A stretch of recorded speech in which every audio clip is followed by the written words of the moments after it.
The following program is being brought to you on the Voice America Business Channel. For more information about our network and to check our additional show hosts and topics of interest, please visit voiceamericabusiness.com. The Voice America Talk Radio Network is the worldwide leader in live Internet talk radio. Visit voiceamerica.com. The views and ideas expressed on the following program are strictly those of the host or guests and do not necessarily reflect the views and ideas held by the Voice America Talk Radio Network, its staff, and management.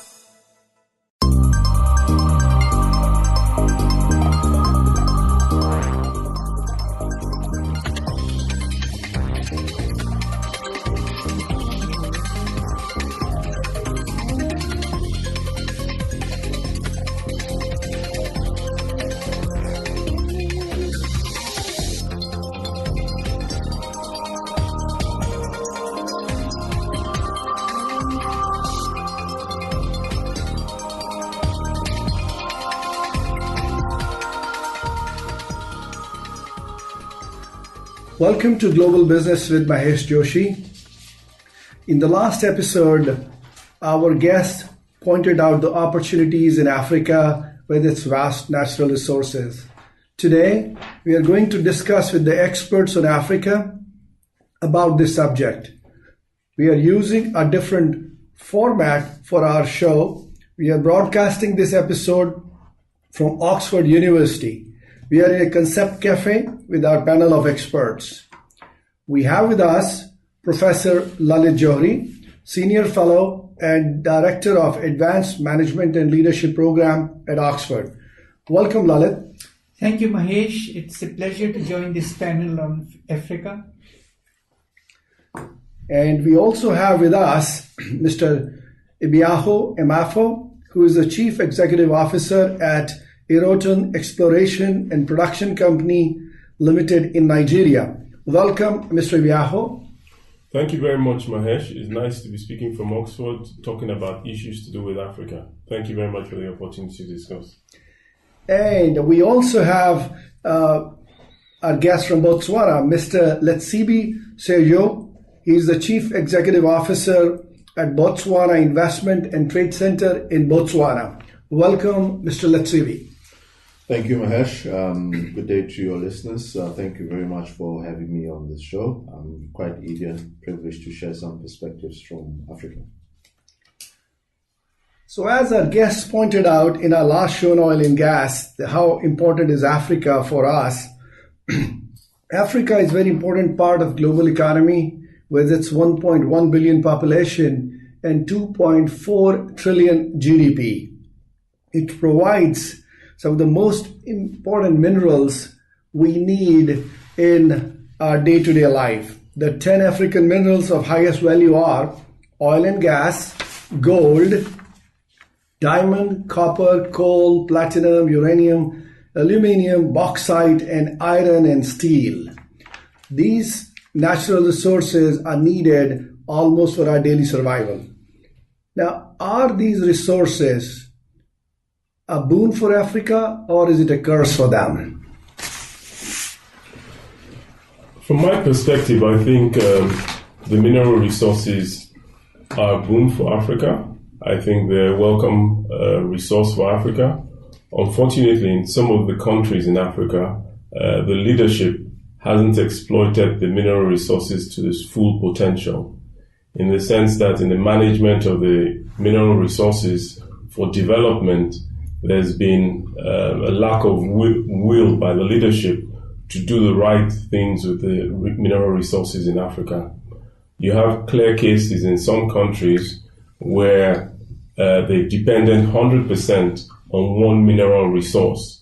And in the event that the price of the mineral resource goes down in the world markets, the country suffers because they lose a great percentage of their earnings potential.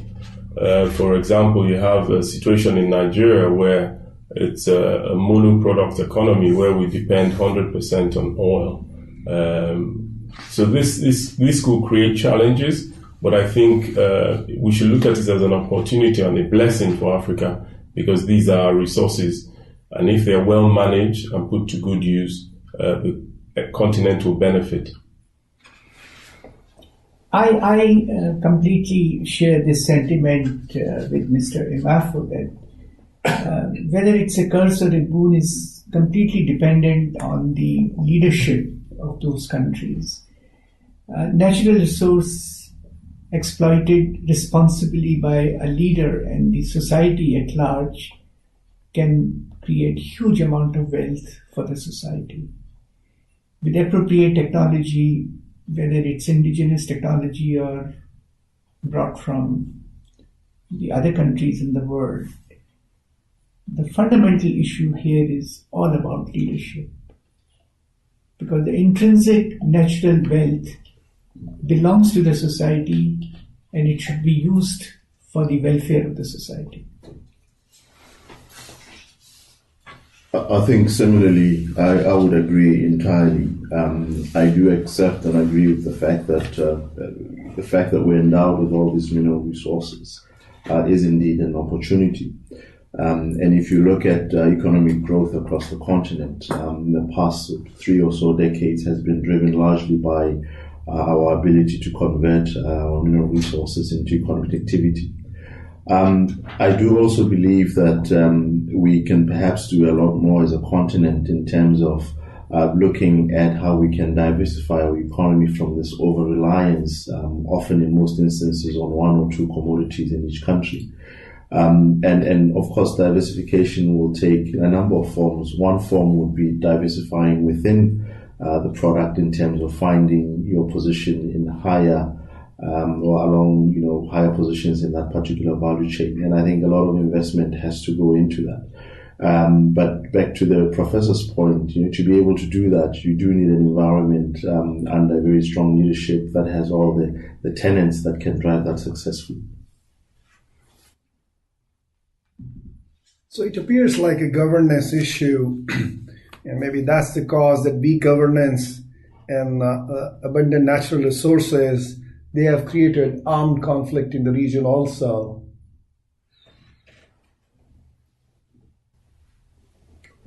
Yes, there have been armed conflicts in the region. You have situations in Sierra Leone where you had the RUF and the issue of the blood diamonds in Sierra Leone as well. But I think in all, what has started happening is that most citizens are now asking more questions of their governments in terms of what they're using the mineral resources for. And I'm seeing a lot of governments as well now being more accountable in Africa towards their populace. So I see with time, I see a lot of progress will be made with the exploitation of resources and putting it to good use. And with the issue of countries like Sierra Leone, they've come out of the armed conflicts. They've started focusing on development and proper exploitation of the resources. So I think there are good examples in the region where other countries can learn from and probably put their natural resources to better use. Yeah, and I think we also have examples where there has been a fair sort of distribution of the economic benefits of the resources. And I think part of the reason why conflicts would flare up is where some members of communities or the demographics feel that they have been disenfranchised and they're not participating in the economic value. An example such as Botswana, where the government has used the resources or the proceeds from diamonds into a more fair and equitable distribution insofar as building national infrastructure and developing the social infrastructure, which is investing in its people through education and health. So there's a more equitable distribution of the proceeds from minerals, and therefore perhaps that limits or restricts any conflicts that may arise. So in addition to the dimensions mentioned by Letsebi, I would also like to focus on the environmental consequences of exploiting the natural resources, the health issues, the health of the society issues related to exploitation of natural resources, and most importantly, when it comes to the market space, how do we ensure that the natural wealth is getting an appropriate price from the customers, who often tend to be some of the big, large international companies. In other words, how do we ensure that some of the smaller countries, African countries, have the required negotiating power to negotiate fair contracts, reasonable contracts with the mining agencies in those countries? So earlier we talked about leadership, and now we are talking in terms of issues that relate to the process of converting the natural wealth into actual wealth for those countries. Yeah. One of the most important things within the commodity space is price discovery. And of course, with a good number of commodities, prices would be listed in exchanges. But there are other industries where the price of commodities are perhaps a lot more opaque. And it's imperative that governments are able to have some self-determination in establishing what the true value of their commodities are. If they are able, for example, to set up parallel structures through which they could take the product to market and be able to go and verify independently outside of the partners that they may have in terms of what the true value of that price are. Now, I think it's also important that we have to recognize, as the professor has said, sometimes this could be difficult because their partners would be global multinationals who are quite dominant in the space globally and regionally. Well, that's great insight. And as Letsabi said, Botswana has been able to do a few things very correctly. There have been 4 countries which have been able to avoid the so-called curse of natural resources, which is Canada, Chile, Norway, and definitely Botswana. So maybe that model can be replicated in rest of the Africa, or could be some lessons picked up from there. Yeah, I think the rest of Africa is seeing what other countries are doing with their mineral resources. The examples you cited, one of the countries is in Africa. If there's information flow now, more information flow in Africa now. So I'm sure other countries will take example from what Botswana and the rest of the other countries are doing. In Nigeria, for now, we have a new government which is focusing on eradication of corruption. So there's a push to bring about transparency in the economy in terms of the oil sector, in terms of the mineral sector as well. And this is yielding good results. So the citizens are asking more from the government. They're asking to find out where the oil resources are going to. And they want to know what projects, what infrastructural projects the government will embark on based on their revenue from oil. Unfortunately, the oil market has gone against us in the current period. So we're losing quite a bit in terms of our potential earnings. But the government is actually making efforts to run a transparent government, and we hope that will benefit the citizens, we will benefit in the short to medium term. Well, thank you so much. Thank you, Professor Lalit, for great insights. Thank you, Ebiaho and Letsibi. We'll now take a short break, and we are discussing about role of Africa in the global business on Global Business with Mahesh Joshi. We'll be back shortly.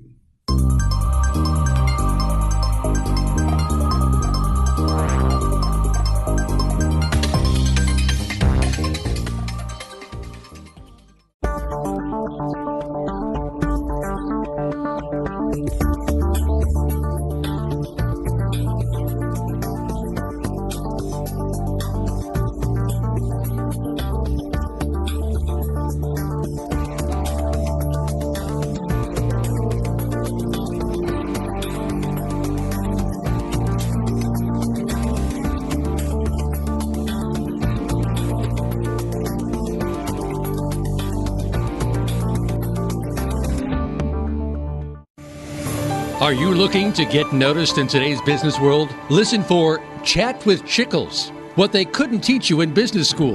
This is the show that will help you survive and thrive in business today. It's what you can do differently that will help you stand apart from everybody else in the field. Lisa Chickles and her guests can show you just how to gain that unique edge. Chat with Chickles can be heard live every Thursday at 11 a.m. Eastern Time, 8 a.m. Pacific Time on the Voice America Business Channel. What does a visual workplace mean to you? How does it contribute to operational excellence? And what steps do you take to put it powerfully in place? Listen to The Visual Workplace, work that makes sense, to find out.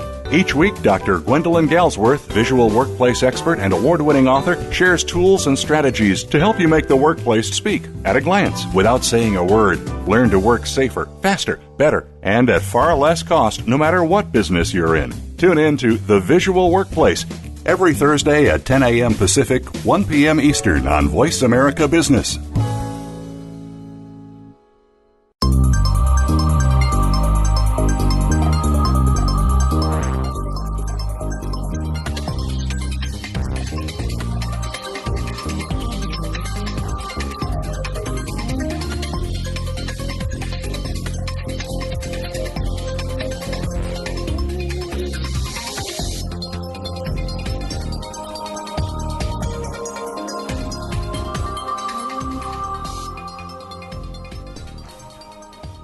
Welcome back to Global Business with Mahesh Joshi. We are here in Oxford today with Professor Lalit, Mr. Ibiaho, Mr. Letsibi, and we are discussing about the role of Africa in global business and trade. Let's now look at how can Africa play a major role in global trade.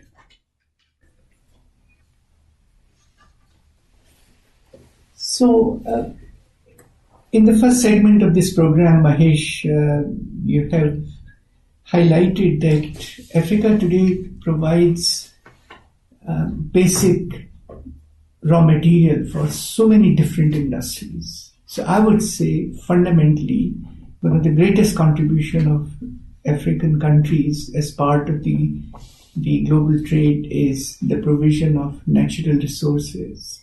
And as we also said, that if natural wealth can be exploited through responsible leadership in very, very transparent manner, it can provide a massive growth phenomena to the African countries.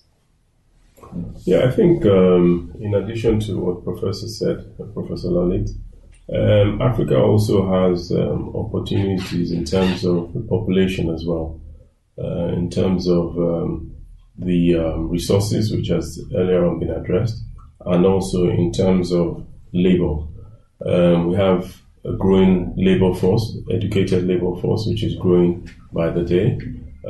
We also have the resources, gold, oil and gas, copper, bauxite. There's a wide variety of minerals that Africa possesses, and also the population. There's a huge market in Africa, and with the stability that has come into Africa, political stability that has come into Africa over the years, that population can be, there's a lot of benefit to be derived from the population in terms of trade between Africa and the rest of the world. In terms of the resources, if the opportunities for within Africa, countries or governments within Africa, to be able to negotiate favorable terms for their mineral resources with the other parts of the world, there'll be a huge benefit to Africa as well in the long term. I believe the current, most recent challenges on the commodity front notwithstanding, Africa's demographics still represent a huge opportunity. For a long time, we looked at the next frontier for growth. A lot of companies in more mature markets need to find new areas for growth, and I think Africa represents that, particularly for consumer-led segments.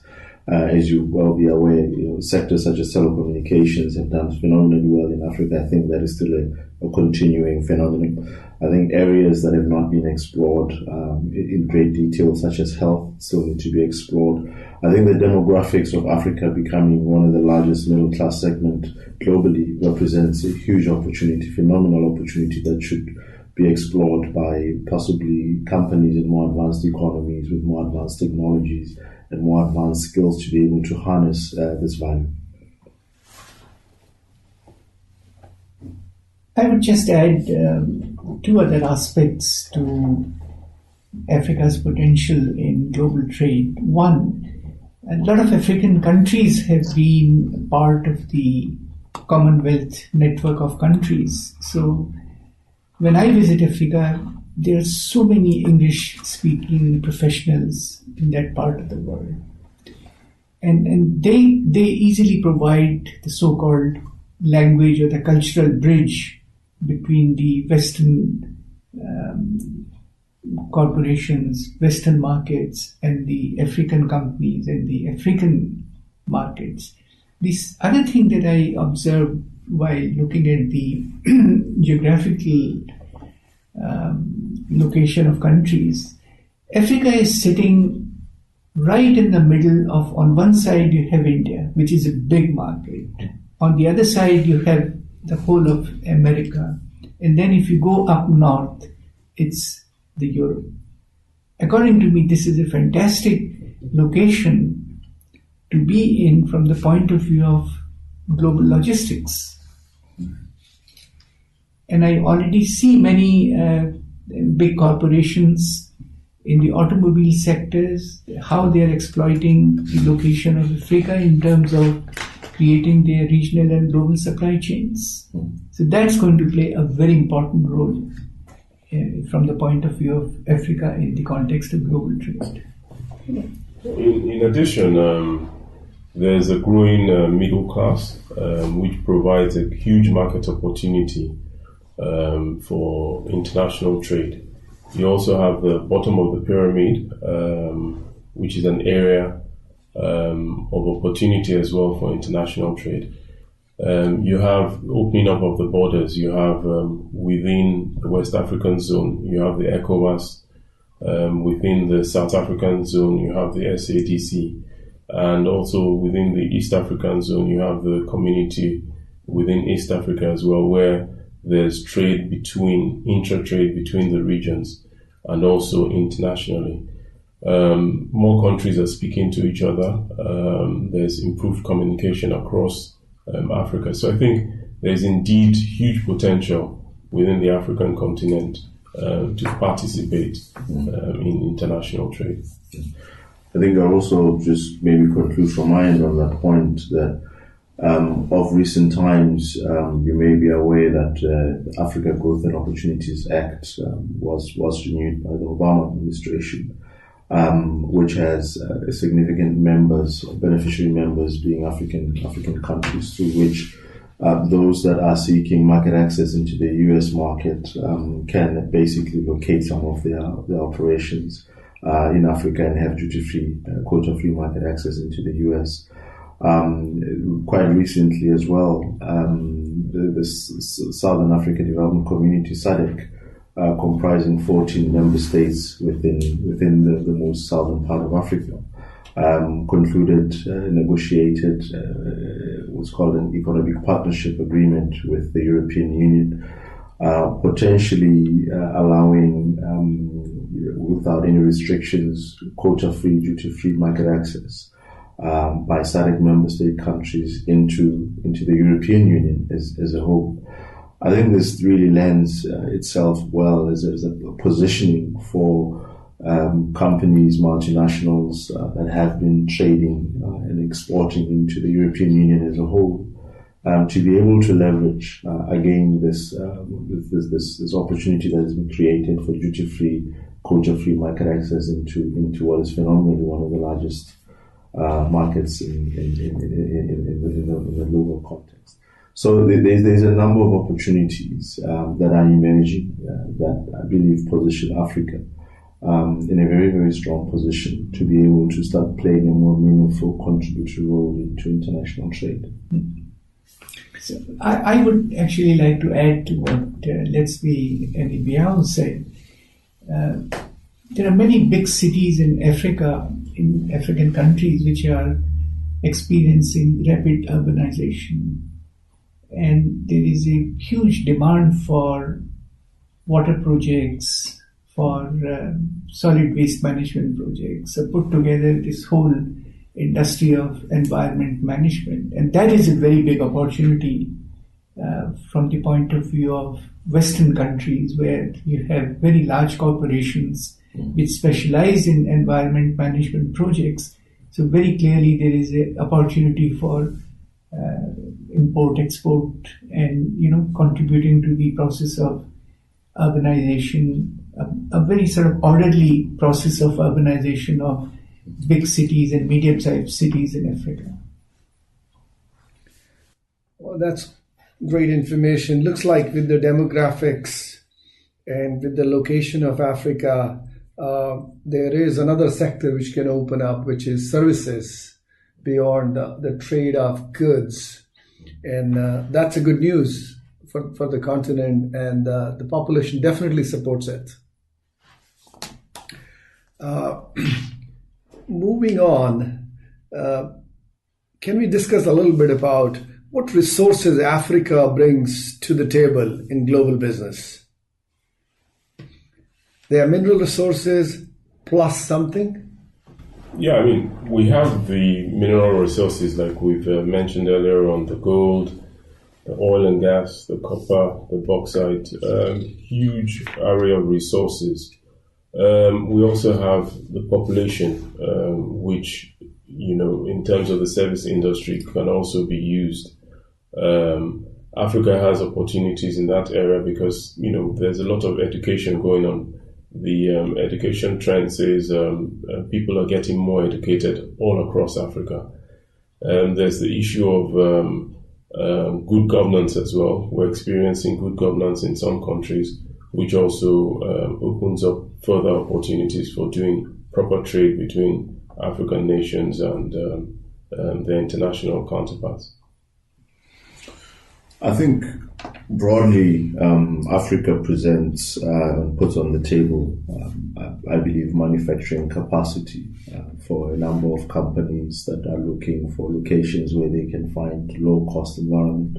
Of course, we are led and cognizant to the fact that that has to be happening within a sustainable and responsible manner.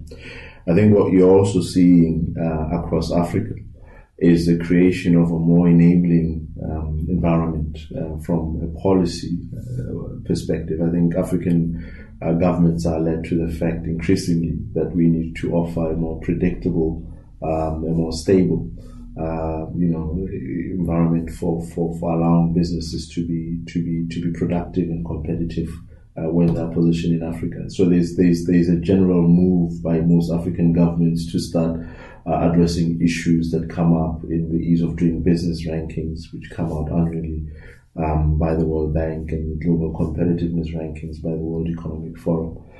Take an example in Botswana, where an entire committee of cabinet this is easily the highest level in the land in terms of accountability to address decisively some of these issues. Okay. We'll be taking a short break now. You're listening to Global Business with Mahesh Joshi, and we'll be back shortly.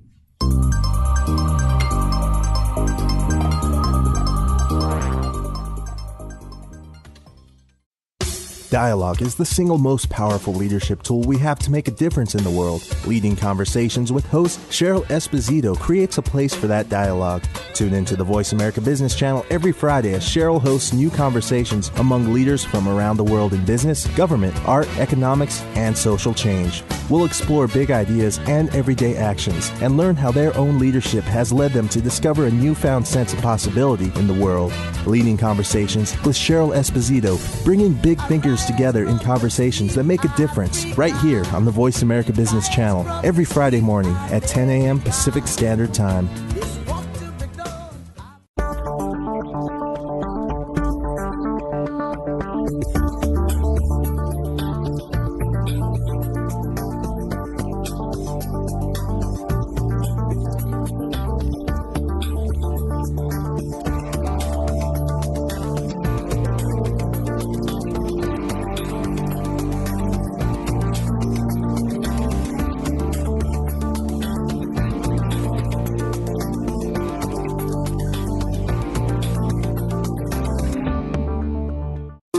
the leaders of today have certain characteristics that set them apart as success stories. These leaders have discovered transformational leadership. Now, you can discover the same ideas, insights, and programs that have led them to success.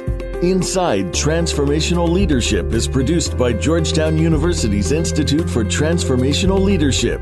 We'll explore these success stories every Monday at 11 a.m. Eastern Time, 8 a.m. Pacific Time on the Voice America Business Channel.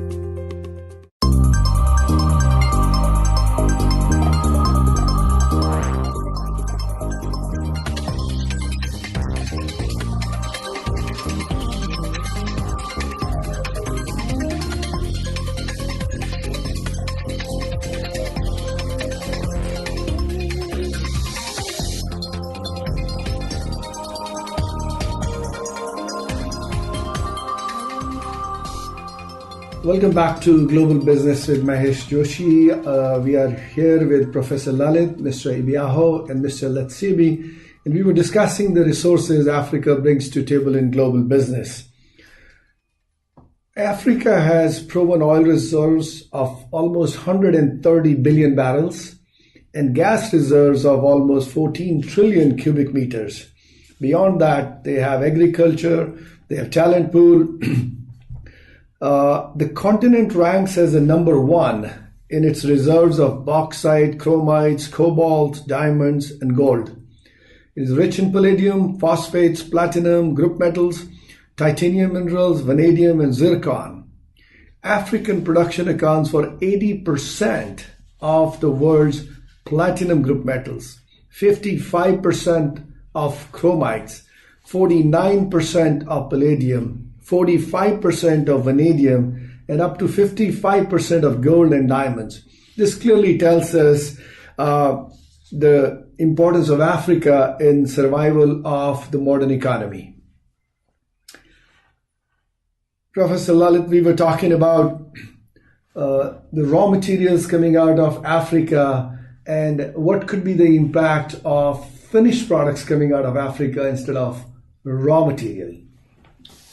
I personally support the idea that Africa is now poised to export value-added products, and there are many examples. For example, let's say we would share that how in Botswana they have signed up several joint ventures with international companies, and with transfer of technology, greater value addition is taking place in many natural mineral industries. So one way to increase the participation of Africa in the context of the global trade would be to add more value to the local products.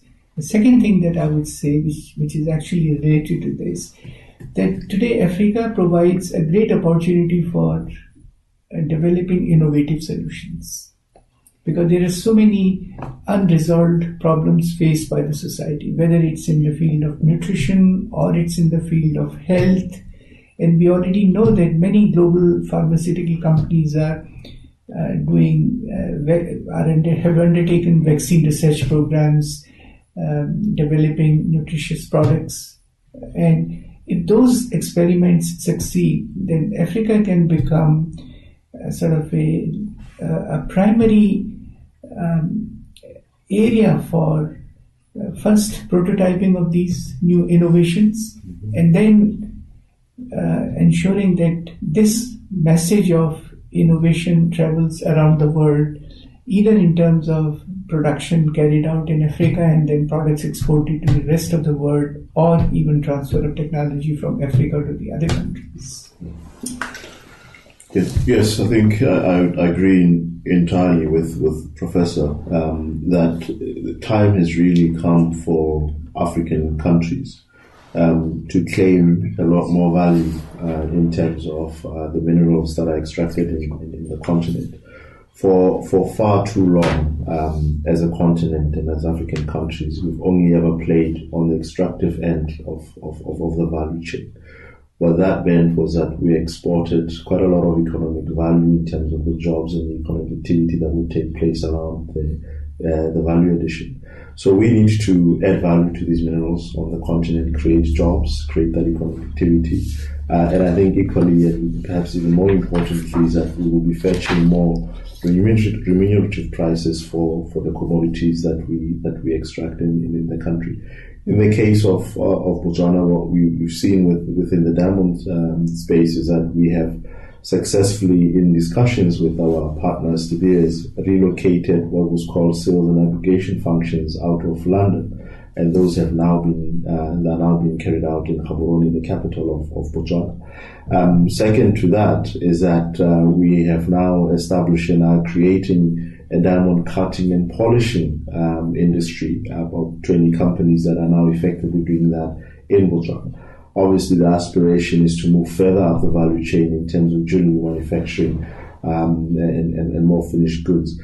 We've also been able to agree the establishment of a company that is wholly owned by the government, that is distinct from the De Beers global selling channel, which will be selling some of the production out of Botswana through an independent channel, which really empowers the country in terms of gaining the experience and the exposure in terms of marketing diamonds internationally. Okay, in addition to what has been said, value addition locally within Africa creates huge opportunities in terms of employment, local employment. I've seen clear cases in countries like Ghana where fruits are caught and shipped out to the United Kingdom on a daily basis from a farm in Ghana. I've seen the same example in Nigeria as well, where fresh fruits are exported to Europe. I've seen the same example in Kenya, where roses are exported to Holland and other cities within Europe. This creates employment locally for the African populace, and then it creates the opportunity for the middle class expansion, which will also be a bed for further development of within the African continent. But it must be said that the governments within Africa have a role to play as well in creating an enabling environment and in negotiating trade deals where the citizens of the countries will benefit from in the long term.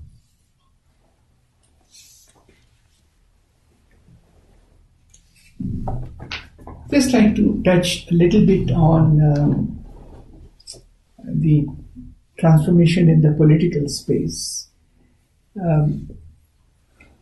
Several African countries have learned from mistakes they made in the past, and today they can boast of very stable governments, smooth transition from one ruling cabinet to the next ruling cabinet through the process of democratic election.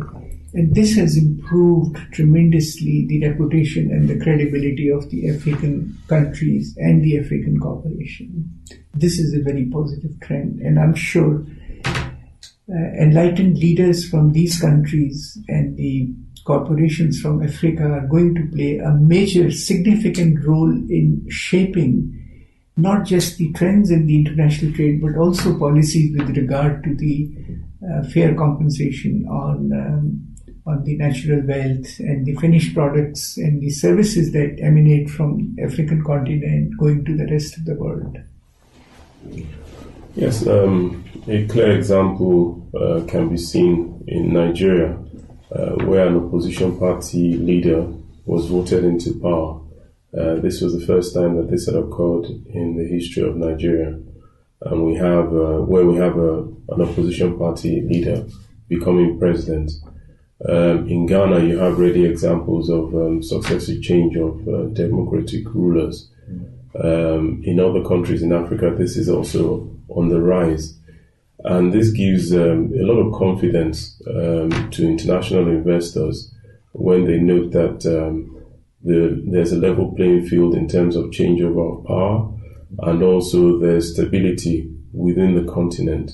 It does give a certain measure of confidence that the continent is moving in the right direction. I would certainly agree that you're seeing a lot more African countries joining the ranks of countries such as Ghana, Mauritius, Namibia, Botswana, where historically these are countries that have always had very smooth transitions of power, free and fair elections. And I'd agree that there's a lot more optimism when you're seeing countries like Kenya put their troubles behind them and start running very stable governments.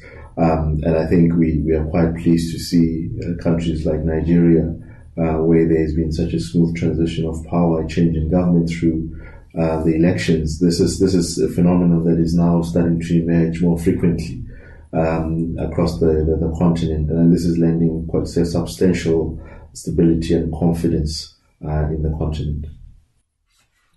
So basically, what we are hearing is that one of the issues which was affecting the continent was governance and leadership. And there have been a lot of positive developments there. It's not only good leadership coming in place, driving governance, driving accountability, and trying to take out the corruption out of the system. Yes, that's correct. And I think the political transformation in several countries is going to have a multiplier effect right across Africa. And more African countries you will see adopting more stable forms of political institutions and political democratically elected governments. Yeah, good governance and democracy plays a leading role in economic development. And I think from the example of Nigeria, we're seeing the way Nigeria is moving with the introduction of transparency initiatives, infrastructural development with the new government that has come in. It's a point to note that governments now realize that if they do not perform during their tenures, they will be voted out of office. So it's bringing upon them the realization that they must use the natural resources which they are blessed with for the development of the countries in which they rule. We hope this message is sent across Africa in terms of what has happened in Nigeria and in other countries, so that the governments are responsible enough to hand over power if they are not elected to government. Well, that's good news. Thank you for sharing your thoughts. Looks like there's a lot of good news coming on the governance side, and that could result in the rate of growth which Africa deserves. We'll be taking a short break now, and we will be back shortly.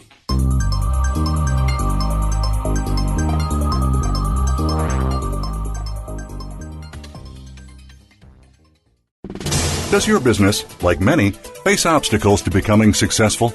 Would you love to have an open forum of entrepreneurial ideas and best practices brought to you each week? Tune in for The Second Stage with hosts Brendan Anderson and Jeffrey Cadlick.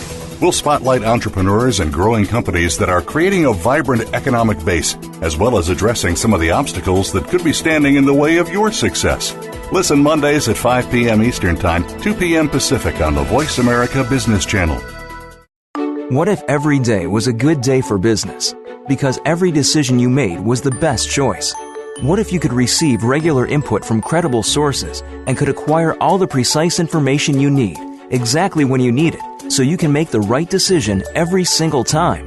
Because There's More challenges you to make better decisions. Join Laura Ellis every Monday at 9 a.m. Eastern, 6 a.m. Pacific, and 2 p.m. GMT on the Voice America Business Channel, and learn how to think differently for better decisions, better business.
Welcome back to Global Business with Mahesh Joshi. We are at Oxford with Professor Lalit, Mr. Ibiaho, and Mr. Letsevi.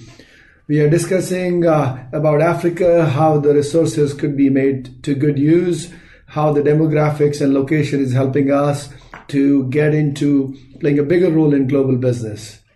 So let's look at it now. How does Africa see the global business?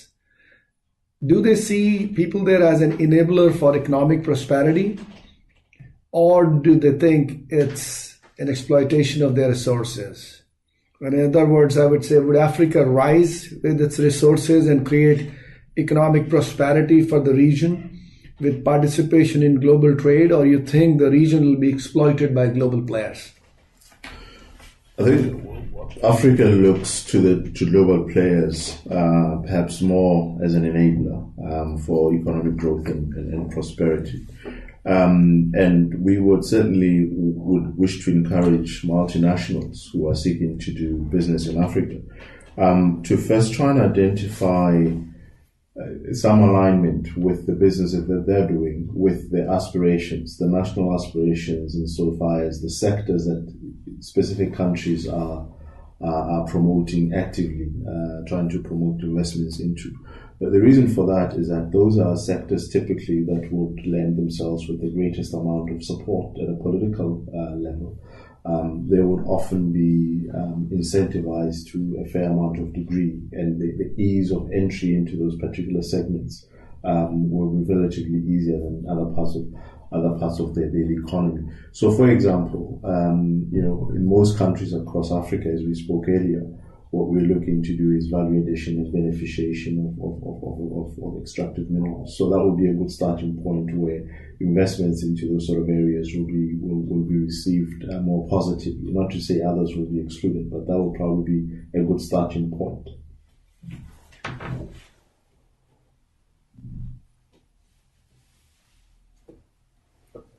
I think further to the point on value addition, I think Africa sees it as an enabler because with the international trade, huge opportunities abound.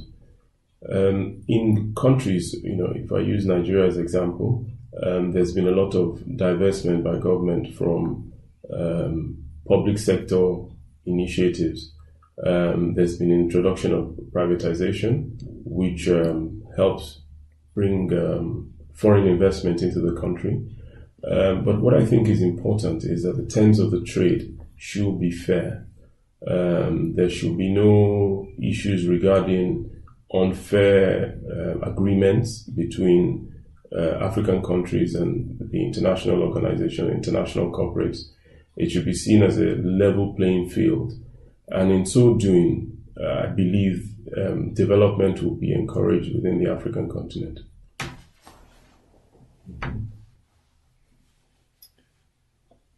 There's a huge potential for the investors when it comes to entering into public-private partnerships, in the sense that many African countries are now able to nurture efficient capital markets.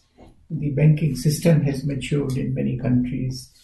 The constitutional provisions or the regulatory structures are in place. So you have all the basic building blocks of creating some innovative organizations, and I have seen that fair amount of investment has gone into the public-private partnerships to provide safe drinking water to the people living in different parts of Africa.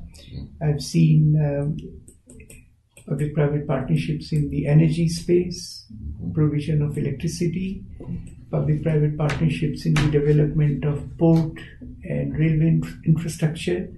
So as long as the government and the private sector are able to trust each other, they are able to share the risk, and as long as there are efficient mechanisms to support any form of business activity, I feel that there is a huge potential for the rest of the world to invest in Africa. I think, In addition, when you look at a country like Nigeria in the oil and gas space, Nigeria has majorly exploited its oil resources, its crude oil resources, but there's been limited exploitation of the gas reserves. There's huge potential in that area. The government has is making moves towards stopping flaring of gas. So there are huge potentials in that area for investment. Also with the infrastructure across Africa, there's a huge space for infrastructural development across Africa. So that presents a huge opportunity for development within the African space, and also an opportunity for partners to come into Africa and work with the government to be able to develop the infrastructure of the countries that they operate in. In terms of the banking space as well, you find that there are huge opportunities. You have banks within Nigeria that are moving across Africa as well, West Africa, South Africa, and East Africa, and also moving into Europe. So there are opportunities for trade within that market as well. So huge potentials, huge opportunities. But again, it's important that they are done on a fair basis so that one side doesn't feel exploited against the other. Well, that's a great point. And that brings us to our last point of discussion today. How can people and where should they invest in Africa? It is being said that Africa is the final frontier among emerging markets for high yield. So if individuals have to move in, invest, or companies, what should they be looking at? I think a lot of the sectors are going to be within the infrastructure space that the professor alluded to earlier. Energy is a very big sector. As you're aware, there's a big energy deficit in the continent, electrical energy.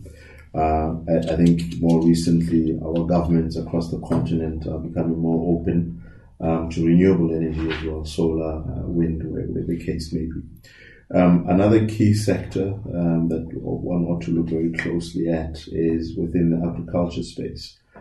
As you know, a huge percentage of the arable land in Africa remains untapped. At the same time, you have a situation where Africa is not producing enough food to feed the continent.